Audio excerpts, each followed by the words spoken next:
आप सभी का मेरे YouTube channel Amjad Khan sir Kotra पर हार्दिक अभिनंदन, स्वागत। आज मैं 10वीं कक्षा के सांख्यिकी प्रश्नवाली जो प्रश्नवाली इस बार 13 नंबर की है और प्रश्नवाली का एक्सरसाइज नंबर भी 13 है और परीक्षा में इसमें से 13 मार्क्स के क्वेश्चन पूछे जाएंगे। तो पास होने के लिए, अच्छे मार्क्स लाने के लिए हमें इन 13 में से 13 नंबर लेकर आने हैं।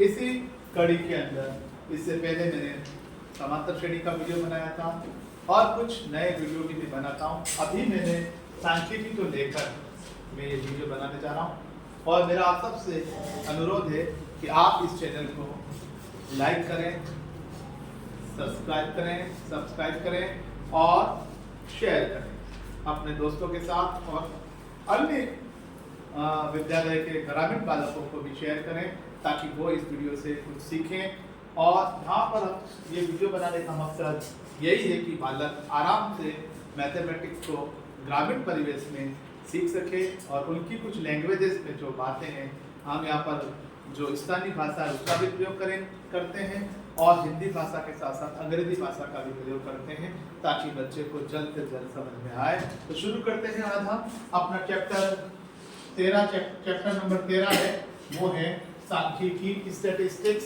नाम का जो टॉपिक है वो 13 नंबर का आता है और ये 13 नंबर बहुत ज़्यादा मायने रखते हैं। इन 13 नंबर में से हमें ज़्यादा से ज़्यादा नंबर लेकर आने हैं। तो शुरू करते हैं हम। सबसे पहले हम इसके सांख्यिकी के बारे में जो पढ़ना है उन टॉपिक के बारे में ले लेते हैं। सबसे पहले हमें सांख्यिकी के अंदर माध्य के बारे में पढ़ना है और माध्य का अपन इंग्लिश में इसको कहते हैं मीन, MEN मीन। तो सबसे पहले अपन को माध्य के बारे में पढ़ना है। सेकंड नंबर पर अपन को एक टॉपिक दे रखा है मध्यक और मध्यक को अपन कहते हैं इंग्लिश में मीडियन। तो अपन इसके बारे में पढ़ेंगे, मीडियन के बारे में पढ़ेंगे। और थर्ड नंबर पर जो टॉपिक दे रखा है वो है हमारे पास, थर्ड नंबर का जो टॉपिक है वो है बहुलक। ये बहुलक जो प्रश्न है, इन 3 तरह के प्रश्न परीक्षा में पूछे जाते हैं, माध्य, मध्यक और बहुलक। बहुलक को अंग्रेजी में अपन मोड कहते हैं, MODE mode. So in this chapter we will read the 3 types of the questions. First of all mean, second median types and mode types. तो अपन को यहाँ पर अपने देसी भाषा में कहे तो आप एक 3 टाइप का सवाल गणवाए काम के है। 3 ऊपर आप काम के है। एक आप ध्यान रखू है कि मीन आप कैसे करेंगे, मीडियन कैसे करेंगे एंड मोड को अपन कैसे निकालेंगे। तो इसके बारे में अपन यहाँ पर थोड़ा सा इसके सूत्रों के बारे में अपन सबसे पहले पढ़ेंगे। हमेशा ध्यान रखें अंग्रेजी में जो भार या जो वजन या स्पेलिंग का होता है, बिना स्पेलिंग के हम अंग्रेजी नहीं बोल सकते, ग्रामर की अंग्रेजी नहीं बोल सकते। इसी तरह गणित पढ़ने के लिए सबसे पहले हमें सूत्रों का ज्ञान होना जरूरी है। सूत्र और कॉन्सेप्ट यानी विधि क्या होती है, मेथड क्या होता है, उसको अगर आपने अच्छी तरह से समझ लिया तो कोई भी प्रश्न वाली को अपन आसानी से समझा सकते हैं। तो सबसे पहले अपन यहाँ पर डिस्कस करते हैं माध्य के बारे में। तो माध्य के जितने भी सूत्र हैं उसके अंदर कुछ खास टर्म्स आती है। उन टर्म्स को मैं बता देता हूँ कि हम जो भी सांख्यिकी की प्रश्नवाली पढ़ रहे हैं उसके अंदर हमारे को क्या क्या चीजें देखनी है। तो सांख्यिकी की जो टर्म्स है उस टर्म्स के अंदर हमें क्या क्या चीजें आएंगी, वो कुछ शब्द आते हैं, उन शब्दों को भी आपको ध्यान रखना है। जैसे फॉर एग्जांपल आपको अक्सर ये शब्द मिलेगा x और एक शब्द मिलेगा f, एक शब्द मिलेगा सिग्मा, एक शब्द मिलेगा d, एक शब्द मिलेगा a, एक शब्द मिलेगा n, एक शब्द मिलेगा बड़ा N, एक शब्द मिलेगा CF। ये जो वोकैबुलरी है, ये जो इनके जो वर्ड्स आए हैं, ये जो शब्द आए हैं, ये शब्द हमें सीखने पड़ेंगे पहले। क्योंकि हम 9th क्लास के अंदर पढ़े हैं प्रायिकता सांख्यिकी के बारे में, तो हमें 9th क्लास का कुछ नॉलेज है, तो हम इनके बारे में बात करेंगे। तो फिलहाल मैं इनके बारे में बताता हूँ ये क्या होते हैं ताकि आपको ये ध्यान रहे। इसी तरह अपन को U के बारे में भी पढ़ना है, U क्या होता है। इसी तरह कुछ और वर्ड्स आते हैं जिनके बारे में मैं आपको बता देता हूँ। जैसे F1 आएगा, F0 आएगा, F2 आएगा और एक शब्द आता है H।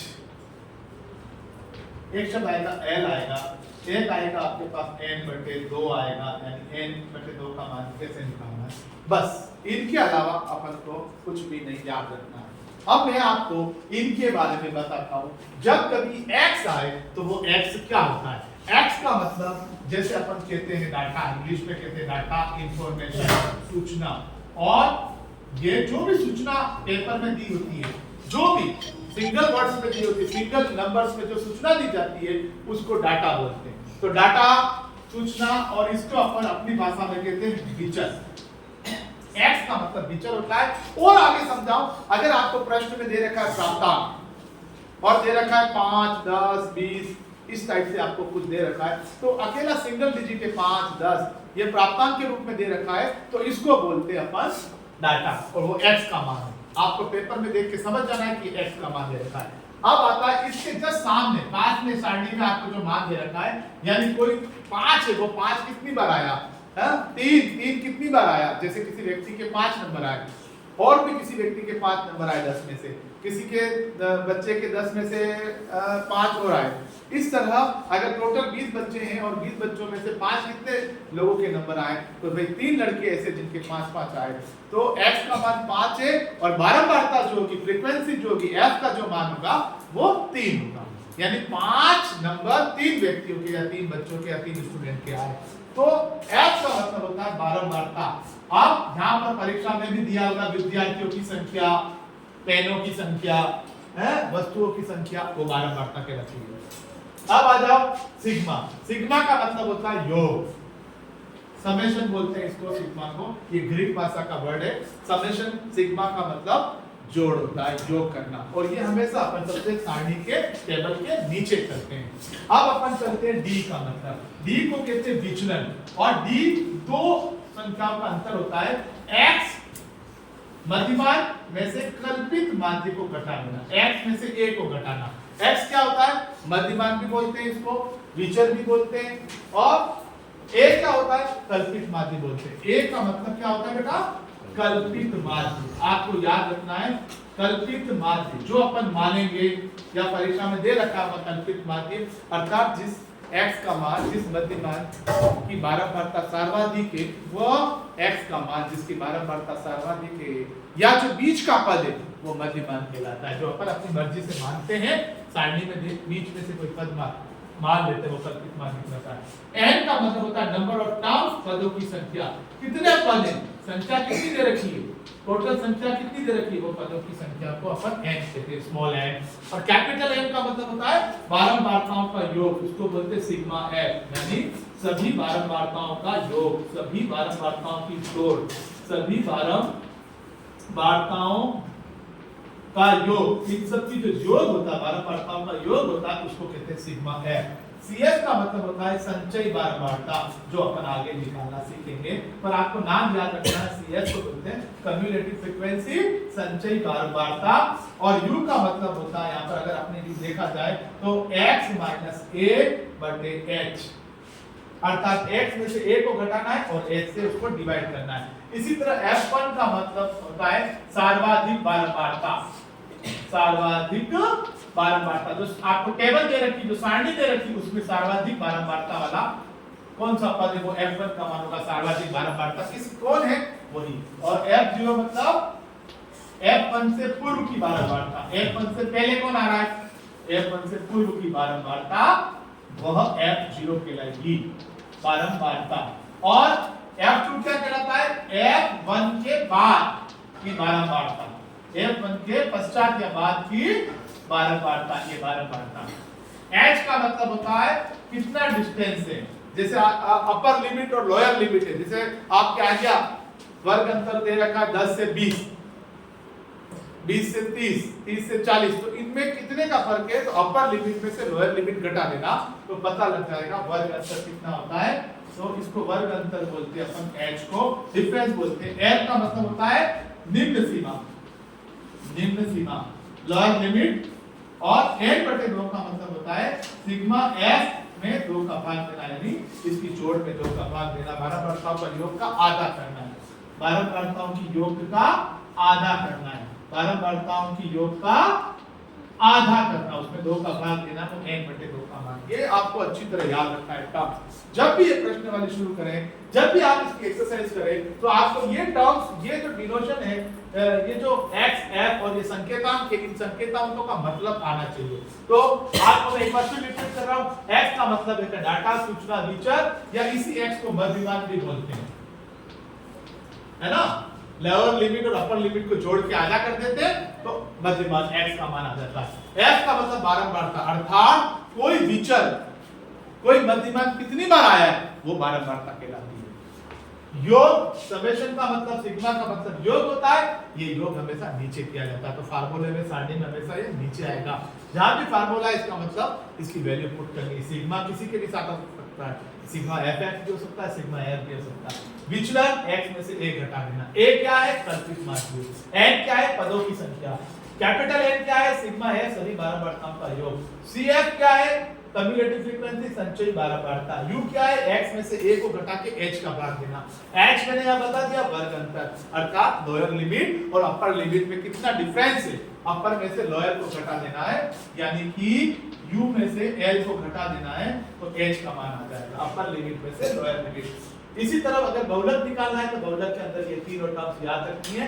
f1 सर्वाधिक बारंबारता, f0 f1 से पूर्व की बारंबारता, f2 f1 के बाद की बारंबारता, ये इसके मान अपन को ऐसे निकालने हैं। तो ये आपको लिख लेना है और कम से कम 3-4 बार लिखकर इसको याद कर लेना है इन कॉन्सेप्ट बिना इस। अब ये जब भी एच आएगा तो समझ जाना ये कैसे निकालना, ऐसे निकालना। f0 आएगा कैसे निकालना, फिर ढूंढ लो टेबल के अंदर सर्वाधिक बारंबारता किसकी आ रही है। तो now wait, let us start the formula of the mean. Now अब हम अपन शुरू करेंगे कि आप मीन अपन को कैसे ज्ञात करना है। How can we find out the formula, या how can we read the formula. तो सबसे पहले माध्य के बारे में अपन बात करते हैं, मीन। तो मीन के अंदर आपको दो बातें ध्यान रखनी, एक कंडीशन और दूसरा फार्मूला। शर्त क्या है और उसका सूत्र क्या है। कंडीशन क्या होगी तब वो सूत्र लगेगा, यानी जिसका जो सूत्र लग रहा है। जैसे एक डॉक्टर भी दवाई करता है ना, तो डॉक्टर क्या करता है, जैसी बीमारी होता है जांच करके फिर गोली लिखता है। अगर बीमारी है उसको मलेरिया की तो मलेरिया की टेबलेट देगा, अगर बीमारी है उसको खांसी की तो उसको खांसी की टेबलेट देगा। तो कहने का मतलब जैसा अपन को यहाँ पर दिया है सवाल में उसके हिसाब से सूत्र लिखेगा लगेगा। तो जैसे जब आपको सवाल में प्रश्न में ये दे रखा है x अकेला दे रखा है, जब x दिया है, खाली x दिया है और वो कहे कि माध्य निकालो, तो माध्य का सूत्र, माध्य को अपन x बार से डिनोट करते हैं। ये मैंने आपको फर्स्ट में बता दिया था, x बार माध्य, इससे पहले वाली क्लास में आपने हुआ है तो अपन ने बताया माध्य x बार बराबर, इसके अंदर सिंपली आपको औसत जिसको कहते हैं अपन एवरेज, यानी राशियों का योग बटे राशियों की संख्या, सिग्मा x, जितने भी विचर दे रखे ये x देखो यहाँ पर आया, डाटा, सूचना, विचर, मध्यमान, प्राप्तांक, वस्तुओं की संख्या, कुछ भी दे रखा है सवाल के अंदर, तो वो सिग्मा x बटे n यानी छोटा n पदों की संख्या। तो ये जो पहला सूत्र लगता है वो कब लगता है, जब खाली x दे रखा है। अपन डिस्कस करेंगे इसके ऊपर। तो सिग्मा x बटे n, ठीक है। दूसरे नंबर पर अपने पास आता है जब x और f दोनों दिया हुआ है, जब x और f दिए हैं, दोनों दिए हैं, तब माध्य का क्या सूत्र होगा। देखो आप इसको ध्यान से देखना, इसको पढ़ना सबसे पहले, अगर इसको समझ में आ जाएगा तो फिर ये समझ में आएगा। कब लगाना है सूत्र, ये सूत्र कब लगेगा, जब खाली सवाल में x दिया है, यानी विचर दे रखे, प्राप्तांक दे रखे। जैसे सचिन तेंदुलकर ने 10 पारियों के अंदर रन बनाए, एक पारी में 20 रन बनाए, किसी पारी में 0 बनाए, किसी में 50 बनाए, किसी में 100 रन बनाए, किसी में 120 बनाए, ऐसे 10 पारियों के उसके रन है। इसका माध्य बताओ। तो आपको कुछ नहीं करना है, उन सबको जोड़ लेना है और कितनी पारियां हैं, 10 पारियां, सबके रनों का योग करके 10 का भाग दे देना, आपको माध्य या औसत प्राप्त हो जाएगा। इसे साधारण भाषा में अपन औसत भी बोलते हैं। जब x और f दिया है तब माध्य ज्ञात करने का x बार का सूत्र क्या होता है, सिंपली अपन को याद रखना है सिग्मा f इनटू x बटे सिग्मा f, जिसको अपन कैपिटल N भी बोलते हैं, बारंबारताओं का योग, कैपिटल N भी बोलते हैं अपन, सिग्मा f सभी बारंबारताओं का योग। अब अपने पास तीसरे नंबर पर आता है जब I दे रखा हूं, यहां पर मैं एक चीज और बता देता हूं, I को मैं बता देता हूं, यहां लिख देता हूं। I का मतलब होता है आई हमेशा वर्गीकृत बारंबारता के लिए आई लिखा जाता है, जिसके अपन इसमें आई का मतलब इंटरवल होता है, अंतराल। वर्ग अंतराल दे रखा है अगर आपको, क्या वर्ग अंतराल, आई का मतलब होता है इंटरवल, यानी कि आपको वर्ग अंतराल दे रखा है, इंटरवल दे रखा है, तो अपन को वर्ग अंतराल में आई कैसे, जैसे अगर आपको कहीं लिखा है 10 से 20 तो ये वर्ग अंतराल है, इसका मतलब 10 से लेकर 20 तक, यानी 20 के पहले 20 अलग वाले में चला जाएगा। 10 से लेकर 20 का मतलब ये है 10 तो लेना है, पर 10, 11, 12, 13, 14, 15, 19, 19.5 यानी 20 से थोड़ा सा कम, पूरा 20 नहीं, 20 अगले वाली वर्ग अंतराल में गिना जाएगा। अब यहाँ 10 से 20 से नीचे 20 से 30 है, अब 20 दो बार आया है, तो ध्यान रखना ये 10 से लेके 19.9 तक, 19 से थोड़ा सा ज्यादा, और 20 पूरा अगर है, अगर 20 नंबर किसके आए खड़ा होगा तो इसके अंदर, इस 20 से 30 के बीच में खड़ा होगा, 10 से 20 के बीच में 19, 19.5 तक वाले बच्चे खड़े होंगे, और 20 नंबर जिसके आए वो अगले वर्ग अंतराल में गिना जाएगा। ये पूर्णांक संख्या, पूर्ण संख्या को ध्यान रखना। अब बात आती है कि जब आई और एफ दे रखा है, देखो एक्स दिया होगा तो सारणी सिंपल होगी आपके पास, यहाँ पे बता देता हूं एक बार बना के, अगर आपको एक्स और एफ दे रखा है तो सारणी इस टाइप से आपको परीक्षा के अंदर बनानी है।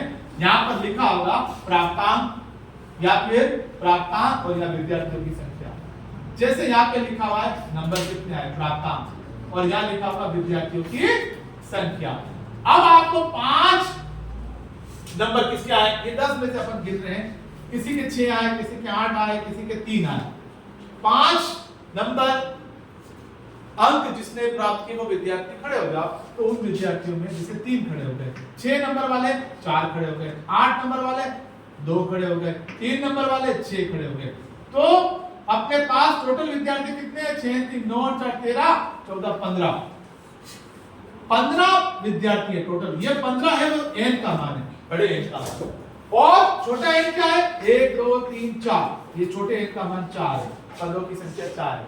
अब ये जो नीचे दे रखा सिंगल 5, 6, 8, 3 पहले नंबर पर, वो हमेशा x होगा या i होगा, ये ध्यान रखना। परंतु ये i नहीं है, i कब होगा, जब परीक्षा में ऐसा दिया होगा i कब बनेगा, जैसे यहां पर दे दिया प्राप्तांक और यहां दे दिया विद्यार्थियों की संख्या, जैसे 0 से 10, जैसे 100 नंबर का पेपर है सपोज, 10, 10 से 20, 20 से 30, 30 से 40, 40 से 50, 50 से 60, 60 से 70, इस टाइप से जब लिखा होता है वो कहलाता है वर्ग अंतराल।